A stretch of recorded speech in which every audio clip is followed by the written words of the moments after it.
नमस्कार शेतकरी बांधवांनो, बळीराजा या यूट्यूब चॅनलमध्ये आपलं सहर्ष स्वागत आहे. मित्रांनो, आपल्या चॅनलला सबस्क्राईब करा. तर दिनांक 21 मे 2025 रोजी झालेला मुसळधार पाऊस व जोरदार सोसाट्याच्या वाऱ्यामुळे अख्खी केळीची बाग भुईसपाट झालेली आहे. मित्रांनो, जवळपास 70% केळी भुईसपाट झालेली आहे आणि केळी असं पिचकल्यामुळं केळीचं जे घड आहे तो सुद्धा आता म्हणजे मार्केटला जाणारच नाही.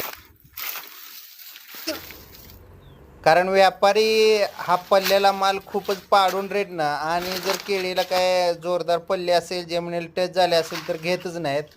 आणि जो काही माल असा वर असेल तो सुद्धा पिचकल्यामुळं सुकून जातो आणि व्यापारी घेत नाहीत. मित्रांनो, जवळपास 70% झाडाचं नुकसान झालेलं आहे.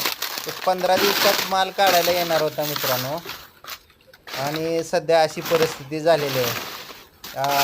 तर हे सोलापूर जिल्ह्यातलं हे दृश्य मोठ्या कष्टाने या ठिकाणी केळी आपण आणली होती, परंतु असा हाल झालेला आहे. सध्या जवळपास 2 एकरातील ही केळीची बाग आहे. 2500 रोपे होते. 70 ते 80% माल पूर्णपणे चांगल्या क्वालिटीचा, चांगल्या प्रतीचा माल हा गेलेला आहे. पूर्ण बादच झालेला आहे. पंचनामे वगैरे झालेत, परंतु सरकारी मदत ही काय किती असणार आहे मित्रांनो? हेक्टरी 10,000 15,000 फक्त.